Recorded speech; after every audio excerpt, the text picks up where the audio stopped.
alegria e satisfação que cumprimentamos os nossos amigos e irmãos do portal Escola Dominical com a gloriosa paz de nosso Senhor e Salvador Jesus Cristo. Estamos dando início a mais uma pré-aula, esta ferramenta que o portal Escola Dominical disponibiliza no início da semana, para que os irmãos possam melhor preparar a sua aula da Escola Bíblica Dominical. Leiam a revista das lições bíblicas, assistam a esta pré-aula, leiam o texto de apoio de nossa autoria, onde está o roteiro da nossa exposição. Alguns irmãos reclamam, olha, eu não consigo entender, porque não está de acordo com a revista. Não está mesmo, irmãos.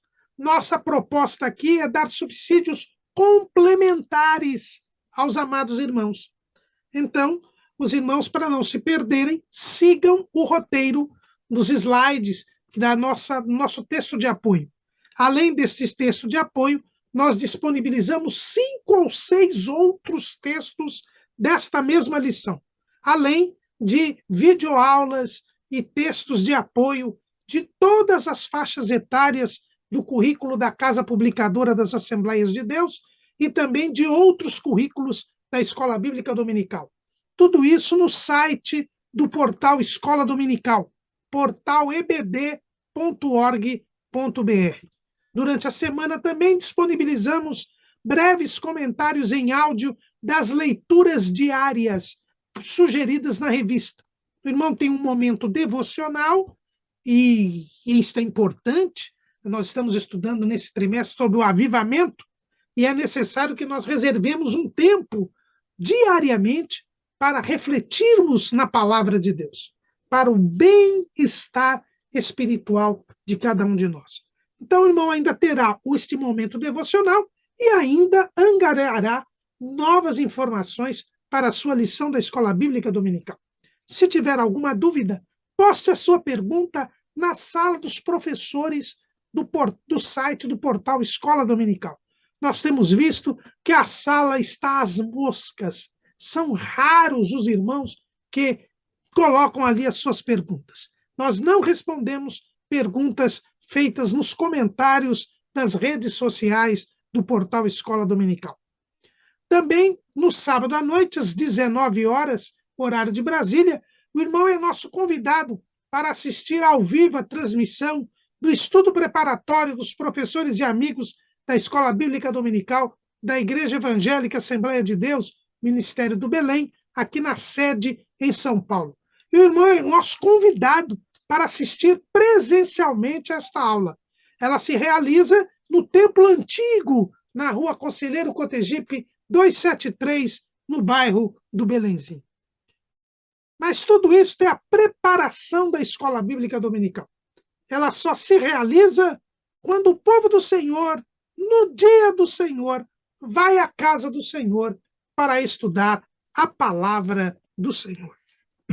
Neste primeiro trimestre de 2023, nós estamos estudando o tema Aviva a Tua Obra, o chamado das Escrituras ao quebrantamento e ao poder de Deus. Estamos estudando sobre o avivamento espiritual, uma necessidade para cada um de nós, para as nossas igrejas locais, para a nossa denominação, para a igreja do Senhor Jesus Cristo na face da terra.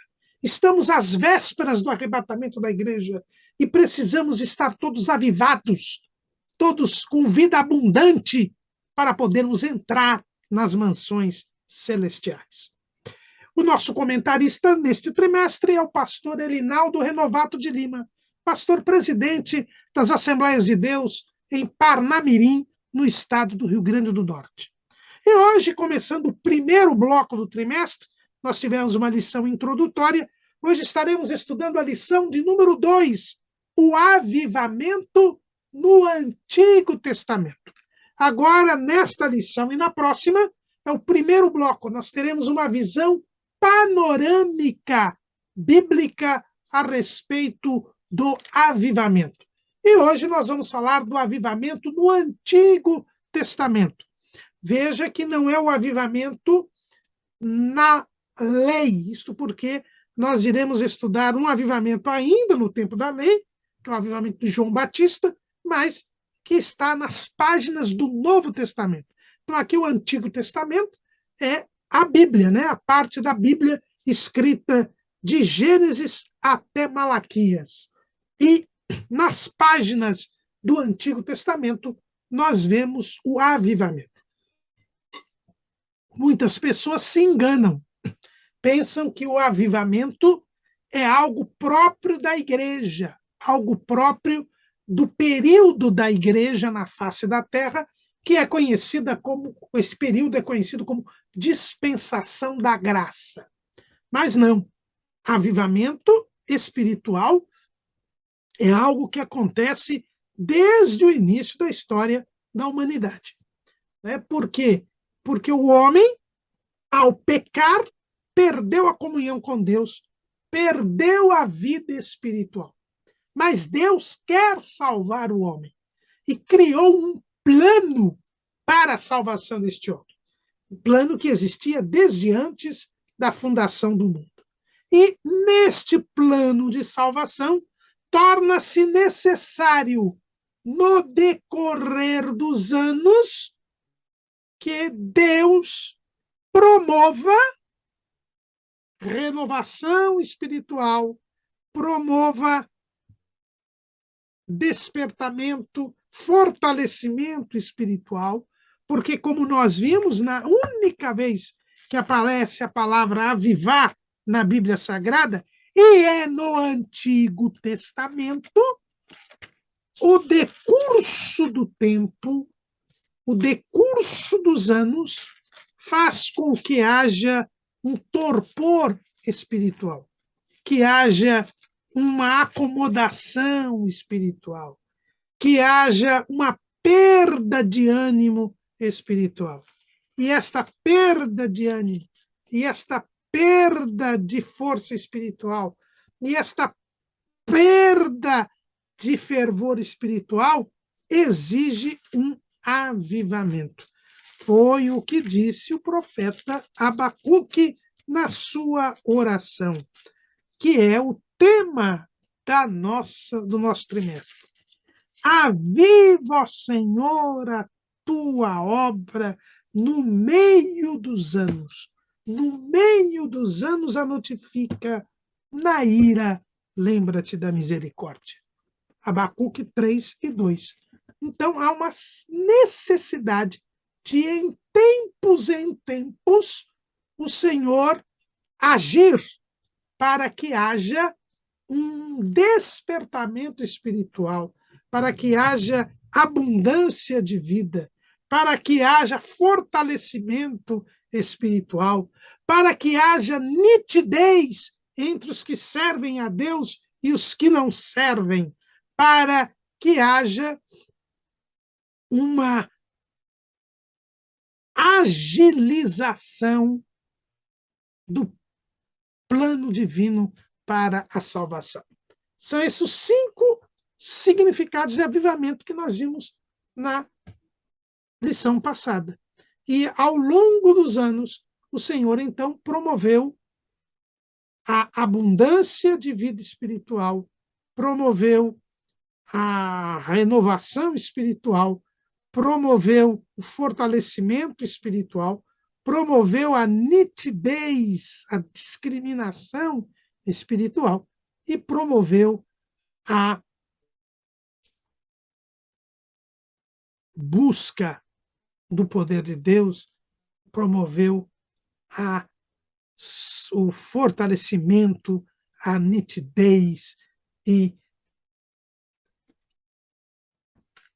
a própria preservação do povo de Deus. No Antigo Testamento, veja que o Espírito Santo, ele é o fator que nos leva ao avivamento. O Espírito Santo, a Bíblia diz que ele é o Espírito de vida, é o Espírito que vivifica. O Espírito Santo é Deus, ele é eterno, e ele sempre agiu ordenando, organizando a criação, aviventando a criação. É o que vemos logo na primeira menção do Espírito Santo na Bíblia Sagrada, lá em Gênesis capítulo 1, versículo 2. E a terra era sem forma e vazia, e havia trevas sobre a face do abismo, e o Espírito de Deus se movia sobre a face das águas. Então, nós já vemos aqui o Espírito Santo movimentando a criação. E ele também movimentará a coroa da criação terrena, que é o ser humano. Quando falamos em avivamento, então estamos falando em uma ação do Espírito Santo para tornar mais intensa a vida espiritual, para despertar, para agilizar, para tornar nítida a presença de Deus no meio do seu povo. Por isso, o avivamento é uma característica que está no povo de Deus. O povo de Deus é alvo do cuidado de Deus. E por isso é no povo de Deus que nós vamos encontrar o avivamento. Por isso nós não temos menção de avivamento antes do surgimento do povo de Israel, esta que é a propriedade peculiar de Deus entre os povos. Veja que quando nós temos no início da humanidade, nós temos o primeiro povo de Deus, que são os filhos de Sete. Sete começou a invocar o nome do Senhor.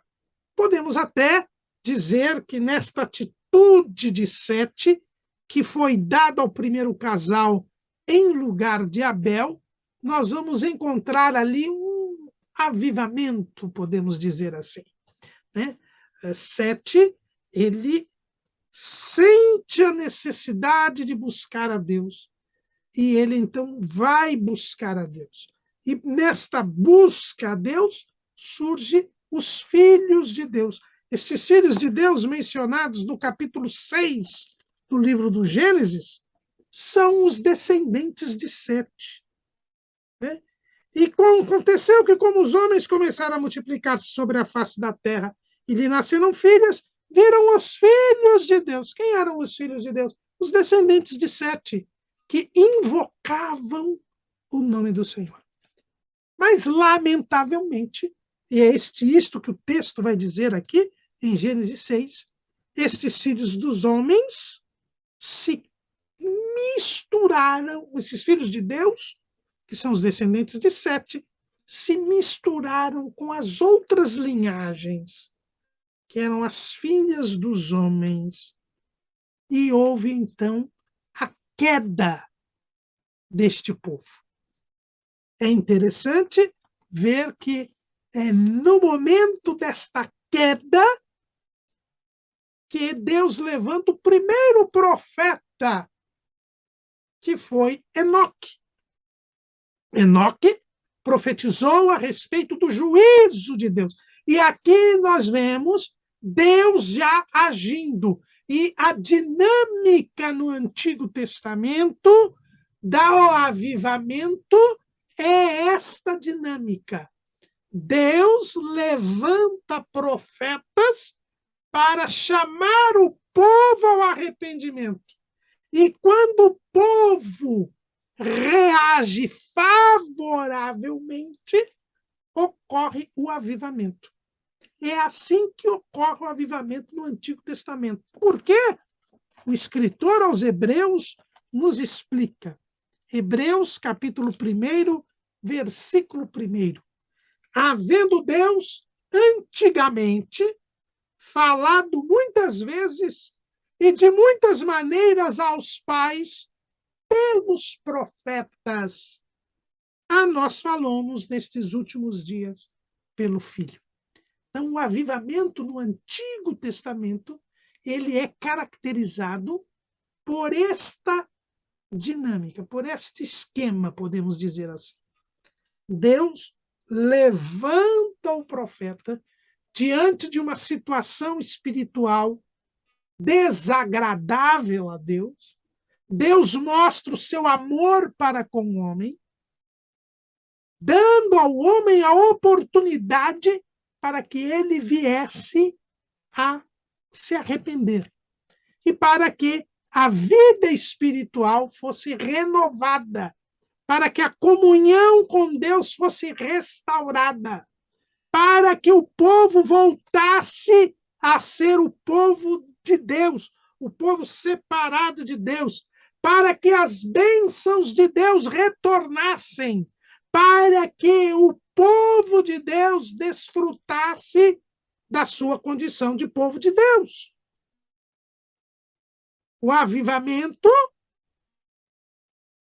tinha por objetivo trazer de volta a vida espiritual, renovar espiritualmente o povo, tornar o povo destacado dos demais, fortalecer espiritualmente o povo e apressar o cumprimento da promessa de Deus, que era a salvação da humanidade. Promessa feita no dia mesmo da queda para o primeiro casal. Veja que quando o povo de Deus, os filhos de Sete, eles se misturam com as outras linhagens, Deus levanta Enoque. E Enoque vai profetizar o juízo para aquele povo. Depois de Enoque, Deus levanta Noé, que vai também pregar ao povo. Mas não houve um avivamento, porque o povo não atendeu ao chamado de Deus. Mais ou menos 1000 anos de pregação de Enoque e de Noé, e o povo não se arrepende, e o povo todo perece. Não houve avivamento. Deus levantou os profetas, mas o povo não atendeu a este chamado. Depois do dilúvio, Deus faz um pacto com Noé e manda que a terra seja repovoada. O que acontece com esta comunidade surgida das descendentes de Noé? Eles todos se rebelam contra Deus. A rebelião é tanta, é tamanha, é unânime, que Deus nem levanta profetas.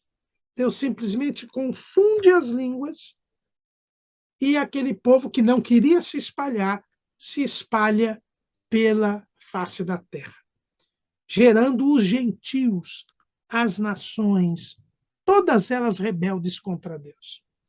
Deus então vai chamar Abrão para formar uma nação que lhe fosse fiel, que lhe fosse a propriedade peculiar.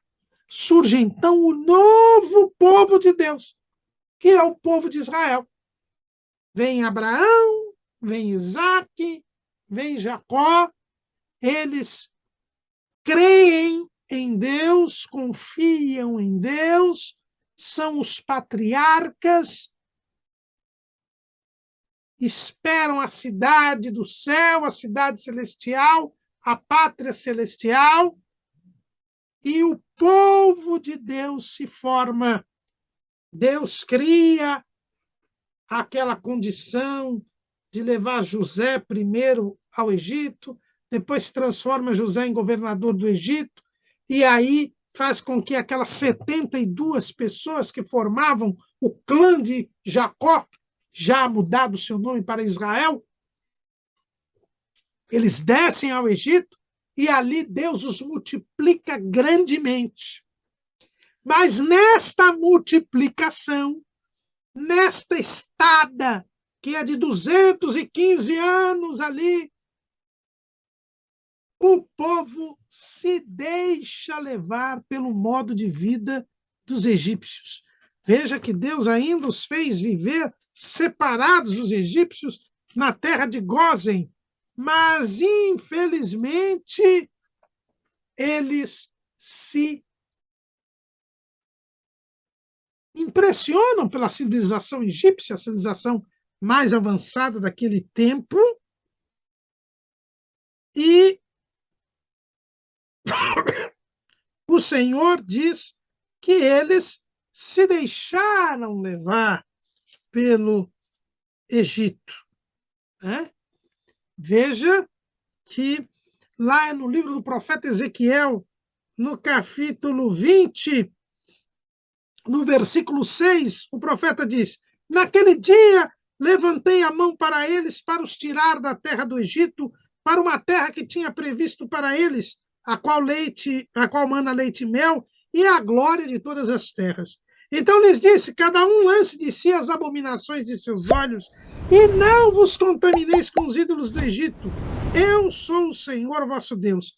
Mas rebelaram-se contra mim, não me quiseram ouvir. Ninguém lançava de si as abominações de seus olhos, nem deixava os ídolos do Egito. Então disse que derramaria sobre eles o meu furor para cumprir a minha ira contra eles no meio da terra do Egito. Como o povo estava envolvido com as coisas do Egito, esquecidos das promessas que Deus havia dado a Abraão, Isaque e Jacó, de que lhes daria a terra de Canaã em herança, eles já não queriam sair do Egito. Aí Deus permite a opressão. O período de opressão no Egito foi de 80 anos. Começa ali, quando um faraó que não conhecia José sobe ao governo do Egito e começa a perseguir, a querer matar as crianças. Foi justamente quando nasceu Moisés. E aí, com aquela opressão, o povo volta a clamar a Deus. O povo clama a Deus, pede a libertação a Deus. E é este clamor, que durou 80 anos, que faz surgir o primeiro avivamento. O povo começa a clamar a Deus. Relembra das promessas de Abraão, Isaque e Jacó. E pede a libertação. É o que Deus diz a Moisés, quando chama para ir libertar o povo. Lá em Êxodo, capítulo 3, versículo 7. E disse o Senhor: tenho visto atentamente a aflição do meu povo, que está no Egito, e tenho ouvido o seu clamor por causa dos seus exatores, porque conheci as suas dores. Portanto, desci para livrá-lo da mão dos egípcios e para fazê-lo subir daquela terra a uma terra boa e larga, a uma terra que mana leite e mel, ao lugar do cananeu, do Eteu, do Amorreu, do Ferezeu, do Eveu e do Jebuseu. E agora eis que o clamor dos filhos de Israel chegou a mim, e também tenho visto a opressão com que os egípcios os oprimem. Vem agora, pois, e eu te enviarei a Faraó, para que tires o meu povo, os filhos de Israel, do Egito. Então, os irmãos vejam que o povo buscou a face de Deus. Eles que estavam envolvidos com os ídolos do Egito, que estavam acomodados na terra de Gósen, que tinham se esquecido da promessa de Deus. Veja que José, antes de morrer, pediu para não ser enterrado no Egito, que ele queria que os seus ossos fossem levados para a terra de Canaã, porque ele esperava o cumprimento da promessa de Deus. Mas o povo tinha se esquecido. E Deus, então, permite a opressão. E aí o povo busca a Deus. E aí nós temos o primeiro avivamento. Os filhos de Israel, já multiplicados, já formados, eles clamam a Deus. Deus manda Moisés. Moisés, com mão forte, os tira do Egito e eles são libertos da escravidão e vão até o Monte Sinai para ali adorar a Deus, para ali fazer um pacto com Deus, para ali se tornarem o povo de Deus. E ali nós vemos, então, o primeiro avivamento. Né? Esse é o primeiro avivamento. Quando o povo clama a Deus, lembrando das promessas, por causa da opressão que Deus lhes permite. E aí Deus manda um profeta, manda Moisés, que não só os liberta, mas também lhes entrega a lei, que faz sinais, prodígios e maravilhas para mostrar ao povo que só há um Deus, que é o único e verdadeiro Deus, que aqueles deuses do Egito não existiam, era a imaginação dos homens, e que Deus os havia escolhido para ser o seu povo. Esse é o primeiro avivamento. Mas quando o povo sai do Egito, até chegar ao Monte Sinai, por 7 vezes eles falham em crer em Deus. Por 7 vezes eles falham em crer em Deus. E Deus, então, lhes dá a lei, lá no Monte Sinai, fala os 10 mandamentos. E 40 dias depois, o povo já quebra os 2 primeiros mandamentos no episódio do bezerro de ouro. Mas aí o povo clama novamente. Pede a Deus misericórdia. E Deus, então, entrega as segundas tábuas da lei, mostrando ser um Deus misericordioso. Veja lá, Êxodo 34, versículo 6. Passando, pois, o Senhor perante a sua face, clamou: Jeová, o Senhor, Deus misericordioso e piedoso, tardio em iras e grande em beneficência e verdade, que guarda a beneficência em milhares, que perdoa a iniquidade e a transgressão e o pecado, que ao culpado não tem por inocente, que visita a iniquidade dos pais sobre os filhos e sobre os filhos dos filhos, até a 3ª e 4ª geração. E Moisés apressou-se e inclinou a cabeça à terra e encurvou-se. Então Deus perdoa o povo do pecado do bezerro de ouro, porque o povo havia clamado a Deus. E Moisés tinha ido interceder por ele. Veja que o povo, ele se arrependeu. Veja lá, Êxodo, capítulo 33, versículo 4. E ouvindo o povo esta má notícia, entristeceram-se, e nenhum deles pôs sobre si os seus atavios. Então o povo se entristeceu, se humilhou. Moisés foi interceder pelo povo.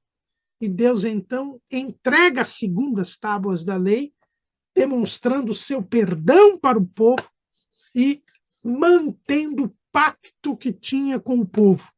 Embora o povo não fosse mais um reino sacerdotal, porque a tribo de Levi é que ficou encarregada do culto a Deus, a família de Arão é que ficou a família sacerdotal, por causa do pecado deste povo. Mas o povo constrói o tabernáculo, contribui para a construção do tabernáculo, e Deus enche a glória de Deus no dia da inauguração do tabernáculo e o guia o povo até a terra prometida. Houve, portanto, um avivamento aqui, uma renovação espiritual. É verdade que aquela geração do Êxodo morreu pela dureza do seu coração, pela sua incredulidade, mas os seus filhos entraram na terra. Aí nós temos um outro avivamento. Né? Veja que a relação que nós pegamos aqui dos avivamentos do Antigo Testamento, nós adotamos pegamos uma relação que está na Bíblia de aplicação pessoal, que foi publicada pela Casa Publicadora das Assembleias de Deus. Então, nós temos o primeiro avivamento aí com Moisés, depois do pecado do bezerro de ouro, a entrega das segundas tábuas da lei, antes de Moisés, o avivamento da própria libertação de Israel. Depois, nós temos na Terra Prometida o avivamento nos dias de Josué. Veja que o povo entrou na Terra Prometida, conquistou parte da terra, estavam animados, mas Josué ficou velho, sem condições de batalhar, e parou de conquistar a terra. entregou esta incumbência para as tribos. As tribos se acomodaram e nós vamos ter um período de frieza espiritual. E o próprio Josué vai ser o promotor deste avivamento. Ele chama o povo, ao ver que o povo começa a entrar na idolatria, e ele conclama o povo a servir a Deus. É o que nós vemos no capítulo 24 do livro de Josué. Josué conclama o povo a renovar o seu pacto com Deus. E o povo aceita, o povo se arrepende, e o povo promete servir a Deus. E Josué, então, coloca lá em Siló, onde estava o tabernáculo, uma pedra e renova o pacto com o povo. Veja que nós encontramos isso lá em Josué, capítulo 24, versículo 14. Agora, pois, temei ao Senhor e servi-o com sinceridade e com verdade, e deitai fora os deuses aos quais serviram vossos pais, da além do rio e no Egito, e servi ao Senhor. Porém, se vos parece mal aos vossos olhos servir ao Senhor, escolhei hoje a quem sirvais. Se os deuses a quem serviram vossos pais, que estavam da além do rio, ou os deuses dos amorreus, em cuja terra habitais. Porém, eu e a minha casa serviremos ao Senhor. Então respondeu o povo e disse: nunca nos aconteça que deixemos o Senhor para servirmos a outros deuses.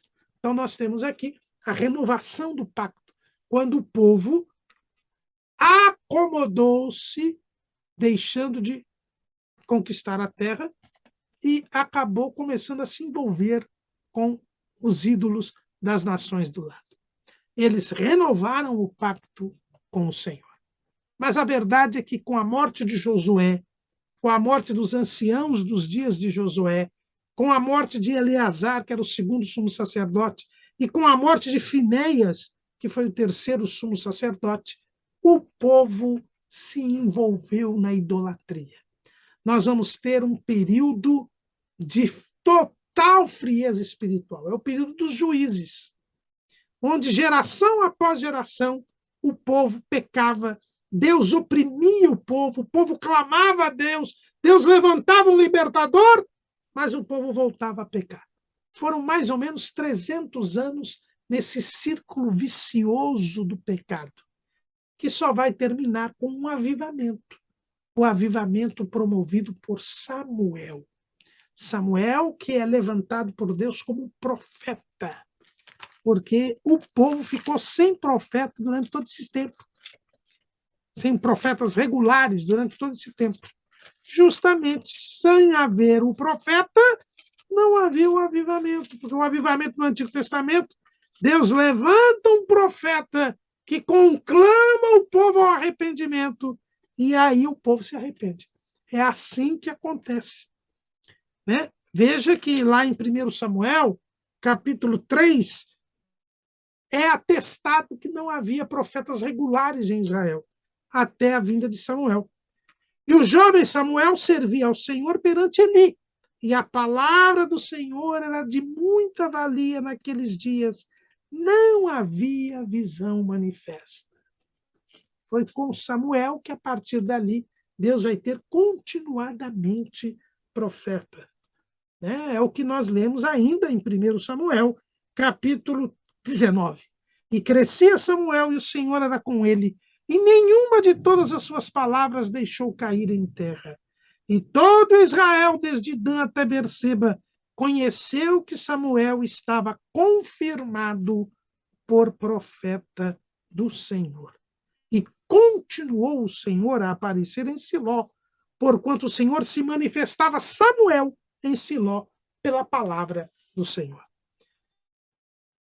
E é através de Samuel que Deus vai renovar o povo. A situação era tão triste que o próprio tabernáculo em Siló foi destruído por causa dos filhos de Eli, Ofni e Finéias. Quando eles levam a arca para o campo de batalha, A arca é tomada pelos filisteus e o tabernáculo de Siló é destruído. É desfeito. Eli morre.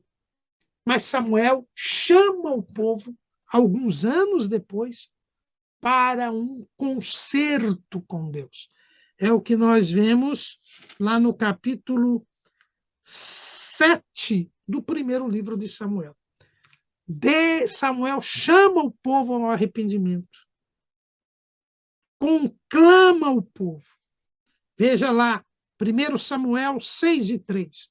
Então falou Samuel a toda a casa de Israel, dizendo: se com todo o vosso coração vos converterdes ao Senhor, tirai dentre vós os deuses estranhos e os astarotes, e preparai o vosso coração ao Senhor, e servi a Ele só, e vos livrará da mão dos filisteus.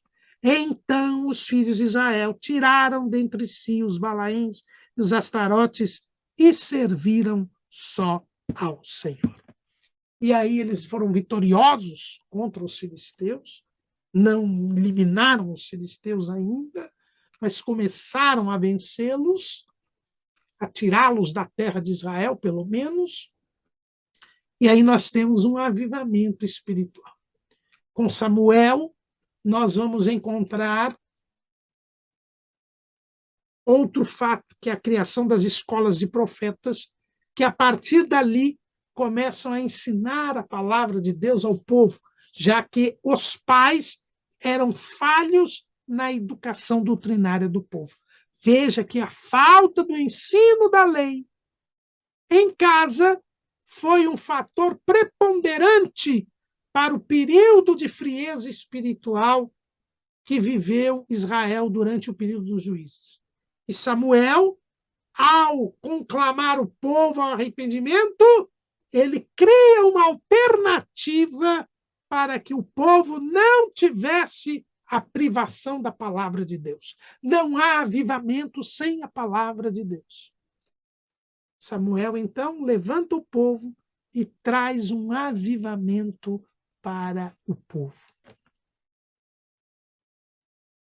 Mas um outro fator que Samuel percebeu que contribuía para o desvio espiritual do povo era a falta de continuidade entre os governantes. Deus levantava o juiz morria, ficava um tempo sem juiz, e aí o povo se desviava. Samuel, então, colocou seus filhos para ser seus sucessores, fora da direção de Deus. Eram pessoas corruptas, e o povo se rebelou de tal maneira com esta corrupção que quis colocar um rei. Rejeitou a Deus como rei. E aí tiveram a Saul, que não demorou muito para edificar um altar a Deus, era despreocupado com as coisas de Deus. E Saul depois é sucedido por Davi. E com Davi nós temos um novo avivamento. Quando Davi pega a arca, que desde o tempo que os filisteus a tinham devolvido, estava ali esquecida em Kiriat Jearim, e ele traz para Jerusalém, que ele havia conquistado e transformado em capital de Israel, e ao trazer a arca para Jerusalém, ele renova o culto a Deus, faz o povo novamente cultuar a Deus, quis construir o templo, Deus não o permitiu, mas quando ele renova espiritualmente o povo, ele estabelece todo o serviço do templo, o serviço de culto, o serviço de música, o serviço de portaria, enfim, ele organiza todo, ele só não constrói o templo, mas todo o serviço do culto a Deus, o povo se renova, Salomão constrói o templo, e aí volta a haver um culto regular a Deus. E é interessante, irmãos, que quando havia o avivamento, Deus voltava a inspirar as pessoas para escrever a Bíblia. Veja que a Bíblia começa a ser escrita por Moisés, depois por Josué. Aí vem o período de frieza espiritual, não se escreve nada. Aí com Samuel com o avivamento espiritual promovido por Samuel, o próprio Samuel vai escrever a Bíblia, Gade, Natã, Davi, Emã, Salomão. Há uma retomada da inspiração das Escrituras. Por quê? Porque há um avivamento espiritual. Quando há o fortalecimento espiritual, quando o povo busca Deus, Deus começa a manifestar o seu poder, Deus começa a agir em prol da salvação das almas. Não só o povo de Israel era preparado para ser o povo santo, o reino sacerdotal, como também Deus já continuava o plano dele para a salvação da humanidade, formando as Escrituras que seriam a sua revelação para todo o ser humano. O avivamento traz a adoração a Deus. Veja, com o avivamento proporcionado por Moisés, tivemos o tabernáculo e a instituição do culto levítico. Com o avivamento instituído por Samuel, tivemos as escolas dos profetas.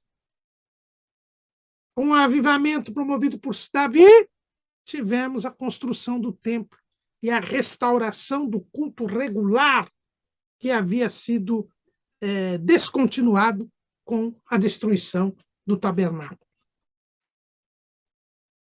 O avivamento sempre promove as coisas de Deus, as coisas espirituais, a palavra, o poder, o arrependimento, a adoração, o culto.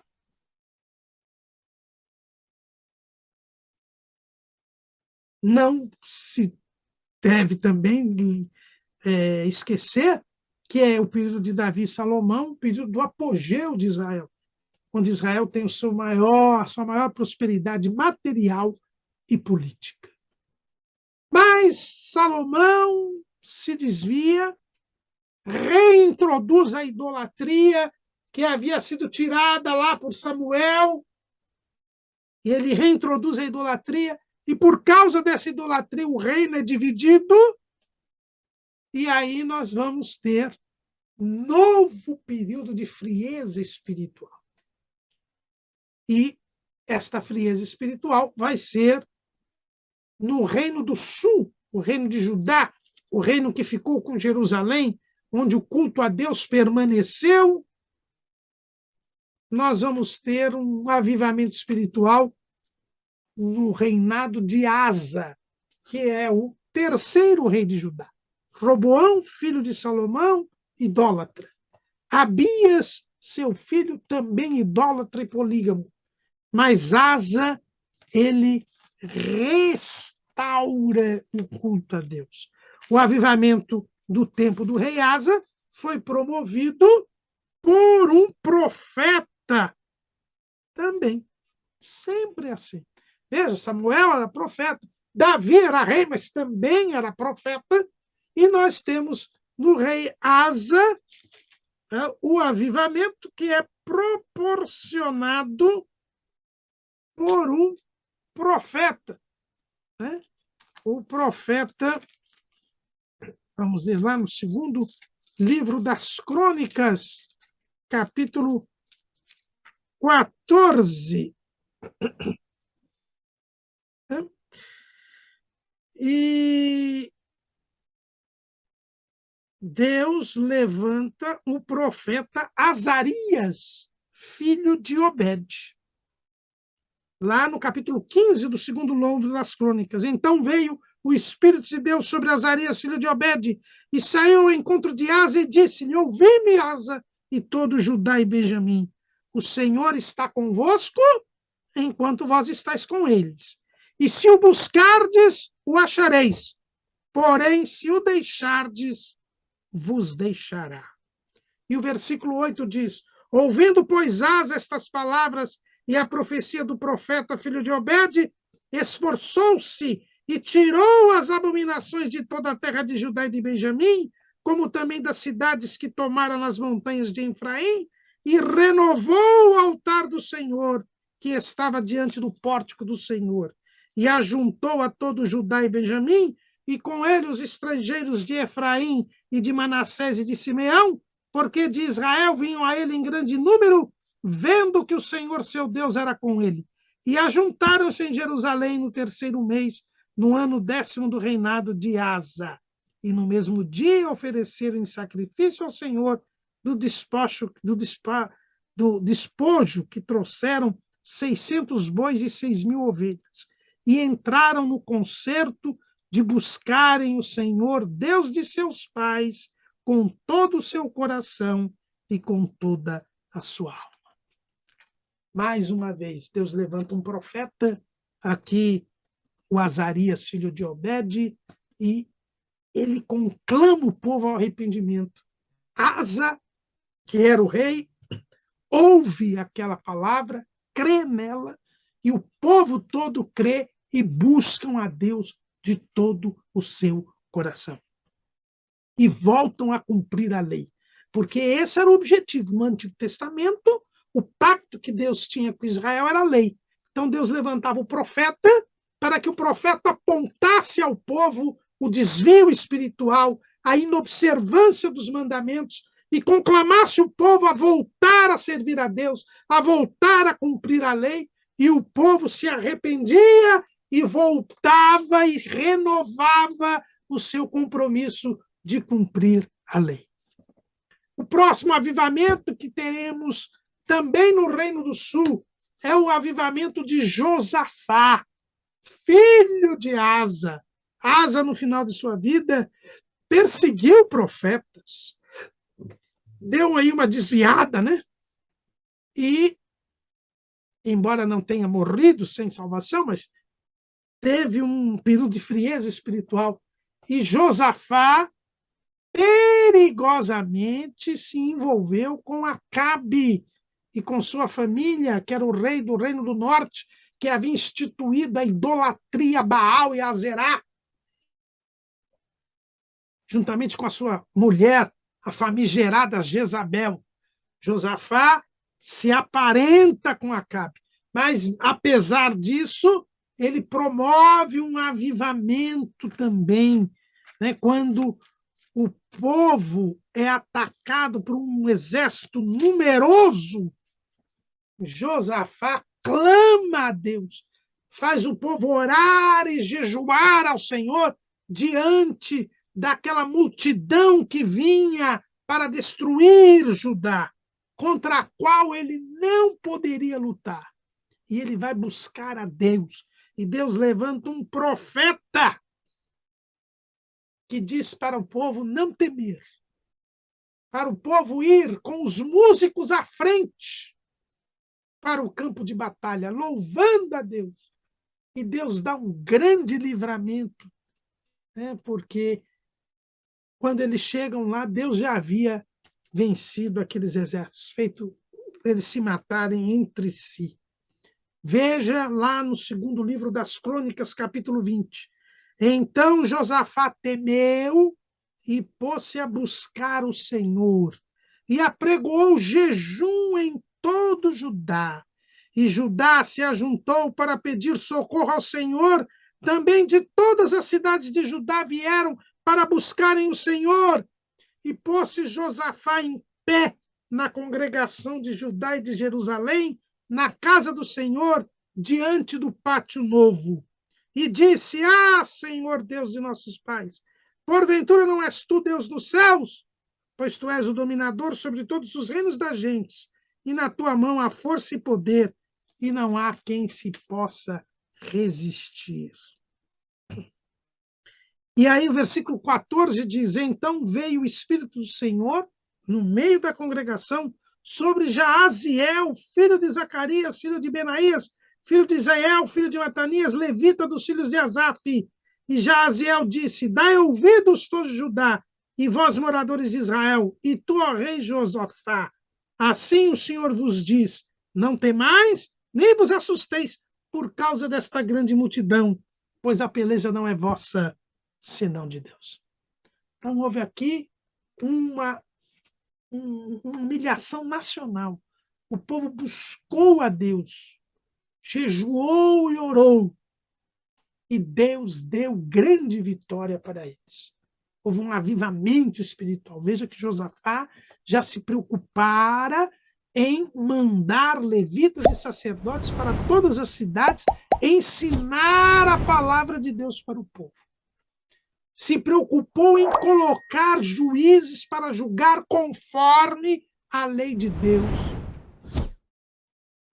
E agora traz o povo na dificuldade a buscar a presença de Deus e o poder de Deus se manifesta. Mais uma vez, Deus levanta um profeta para trazer o fortalecimento espiritual do povo. Lá no Reino do Norte, nós temos o profeta Elias e o profeta Eliseu. Eles são levantados por Deus para trazer o povo ao arrependimento. O povo estava completamente desviado. A apostasia era grande. Todos serviam a Baal e a Azerá. O culto a Deus corria o risco de ser eliminado. Mas Deus levanta Elias e Eliseu, que com sinais, prodígios e maravilhas fazem com que surja um remanescente fiel. Veja que Elias achava que estava sozinho servindo a Deus. E Deus disse, não, ainda há 7.000 que não dobraram os seus joelhos para Baal, nem o beijaram. Deus mantém um remanescente fiel em Israel por causa desses dois profetas que se levantam para confrontar a idolatria, a apostasia, e muitos, ainda que no anonimato, se reconvertem a Deus por causa da ação desses dois profetas. No Reino do Sul, nós temos o avivamento de Ezequias. Ezequias sucedeu ao seu pai, o rei Acás, que foi um rei tão ímpio que ele fechou o templo. Depois de ter profanado o templo, feito um outro altar, no lugar do altar de sacrifícios, Acás fechou o templo. Mas quando Ezequias ele assume, a primeira coisa que ele faz é reabrir e purificar o templo. Veja o que fez Ezequias. No capítulo 29 do segundo livro das Crônicas. Tinha Ezequias 25 anos de idade quando começou a reinar, e reinou 29 anos em Jerusalém, e era o nome de sua mãe Abia, filha de Zacarias. E fez o que era reto aos olhos do Senhor, conforme tudo quanto fizera Davi seu pai. Ele, no ano primeiro do seu reinado, no mês primeiro, abriu as portas da casa do Senhor e as reparou, e trouxe os sacerdotes, os levitas, e os ajuntou na praça oriental. E lhes disse, ouvi-me, ó levitas, santificai-vos agora, e santificai a casa do Senhor, Deus de vossos pais, e tirai do santuário a imundícia. E ele rededicou o templo, restabeleceu o culto a Deus, fez o povo voltar a cultuar a Deus, celebrou a Páscoa, convidou até as tribos do Reino do Norte, alguns deles vieram e fizeram concerto com Deus, e ele reorganizou o trabalho, a obra de Deus. Por quê? Porque houve um avivamento. Aqui o próprio rei, ele chama o povo e atuou aqui com muito poder, com muita unção de Deus, o profeta Isaías. Né? O profeta Isaías foi um profeta que agiu durante todo o reinado de Ezequias. Ezequias foi sucedido por Manassés, que foi o pior rei que Judá teve. Ele reinou 55 anos. Foi um rei que se dedicou à idolatria, à feitiçaria, chegou a sacrificar os seus filhos para Moloque. Tudo que não prestava, Manassés fez. A tal ponto que Deus fez com que ele fosse levado cativo, fosse aprisionado e levado para uma prisão lá em Babilônia. Mas lá na prisão, Manassés se arrependeu, confessou o seu pecado, e Deus o trouxe de volta para o trono. A Bíblia não explica como isso aconteceu. Mas a verdade é que isso aconteceu. E Manassés tirou toda a idolatria de Israel e promoveu um avivamento espiritual. Fez o povo voltar a servir a Deus. Mas assim que Manassés morreu, seu filho Amon restaurou todo aquilo que Manassés havia feito. E só reinou 2 anos. E quando morre Amon, sobe ao trono Josias, que só tinha 8 anos de idade. Mas o rei Josias, ainda com 18 anos, com 16 anos, ele começa a servir a Deus. E ele renova o pacto com Deus, renova o cumprimento da lei, abole a idolatria não só do Reino do Sul, como também vai até o norte, quando o Reino do Norte já tinha sido levado cativo, mas ele destrói o culto dos bezerros de ouro lá em Betel. Ele promove uma limpeza espiritual, renova o avivamento, né? Ele faz um grande avivamento, celebra uma Páscoa, traz o povo ao arrependimento. Ele foi o último rei fiel de Judá.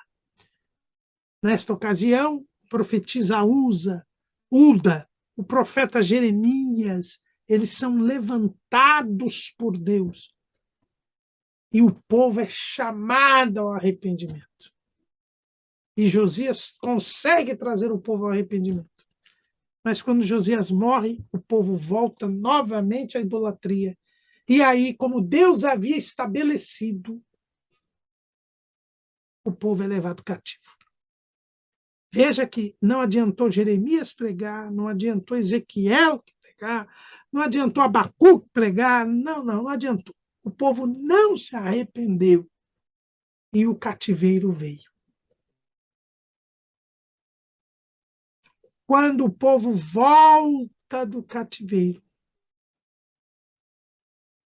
nós vamos ter a retomada da construção do templo.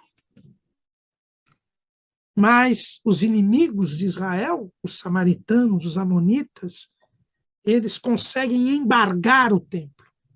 Conseguem que o rei da Pérsia impedisse a continuidade da obra.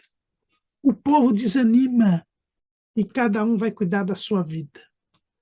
Aí Deus levanta 2 profetas, Ageu e Zacarias.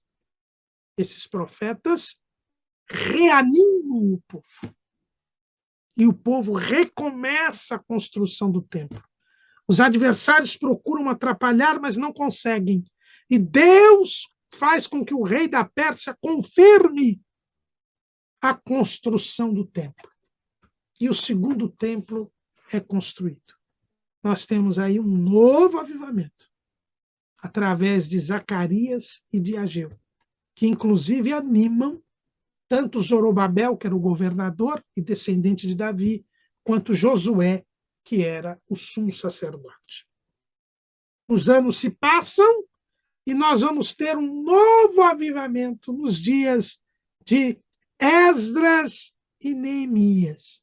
Veja, 70 anos depois do cativeiro, o povo de Israel estava se misturando com as nações em volta. A lei não era mais ensinada. Israel corria o risco de desaparecer como povo separado de Deus.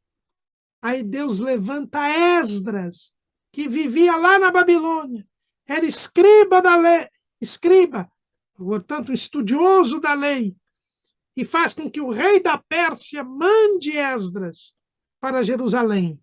E Esdras traz levitas, sacerdotes, clama a Deus, ora, jejua e vai para Jerusalém, e lá ele é obrigado a acabar com os casamentos mistos, a trazer o ensino da lei, a aplicar a lei, a fazer o povo servir a lei, e até hoje os judeus reconhecem que Esdras foi quem manteve a identidade judaica. Hoje, toda a religiosidade judaica, os próprios rabinos judeus dizem que devem a Esdras, porque foi Esdras que estabeleceu as bases religiosas que o povo de Israel mantém até hoje. Ele não inventou nada, ele manteve a lei de Moisés, mas ele manteve as bases, manteve o estudo da lei. E Israel hoje é um povo distinto dos demais, é um povo que se mantém vivo, dizem eles mesmos, graças a Esdras. Foi o avivamento que Deus promoveu. E Esdras foi depois, 13 anos depois que Esdras estava em Jerusalém, Neemias veio governar, veio restaurar os muros de Jerusalém e veio completar este trabalho de separação de Israel dos demais povos. Ele teve uma luta muito grande com Sambalate, Tobias, Gesem, esses povos que queriam misturar-se com Israel para tirar a identidade de Israel. Mas Esdras e Neemias mantêm a identidade de Israel, mantêm o estudo da lei. Veja que Esdras e Neemias cumpriram o que a lei mandava, que era ler a lei para o povo, ensinar a lei para o povo. O capítulo 8 de Esdras, de Neemias, nos mostram claramente que não há avivamento sem a palavra de Deus. Quando o povo conheceu a lei, aprendeu a lei, começou a chorar, começou a implorar o perdão divino. Porque ouviram e creram na palavra de Deus. Mas o povo volta novamente, agora não mais à idolatria, porque o cativeiro havia curado o povo da idolatria.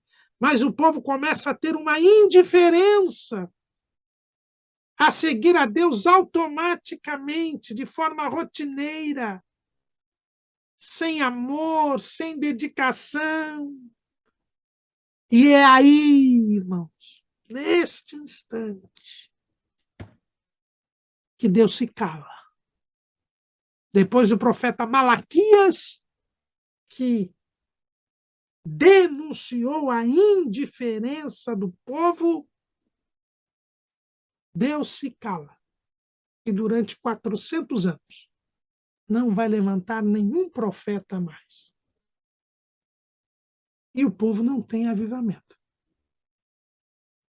E o povo cai numa religiosidade vazia. E o povo acaba sendo influenciado pelas doutrinas e filosofias do mundo grego, que então dominava, desde Alexandre o Grande, a cultura, a política daquele tempo. O povo aguardava o Messias, mas estava distante de Deus, porque não havia avivamento. E é neste período de silêncio profético que Deus vai levantar o maior de todos os profetas, João Batista, que prepararia o caminho para o Messias. É assim que termina o Antigo Testamento, dizendo que o povo estava distante de Deus e que Deus se calaria. Mas o Messias estava para chegar. Foi assim que Deus agiu no Antigo Testamento, sempre cuidando do povo, sempre querendo que o povo se aproximasse dele, apesar da dureza de serviço. Como disse Estevão no seu sermão, eles sempre resistiam ao Espírito Santo. Que não sejamos como os israelitas. Que tenhamos sensibilidade para ouvir a voz de Deus, porque Ele sempre quer o nosso bem. Amém.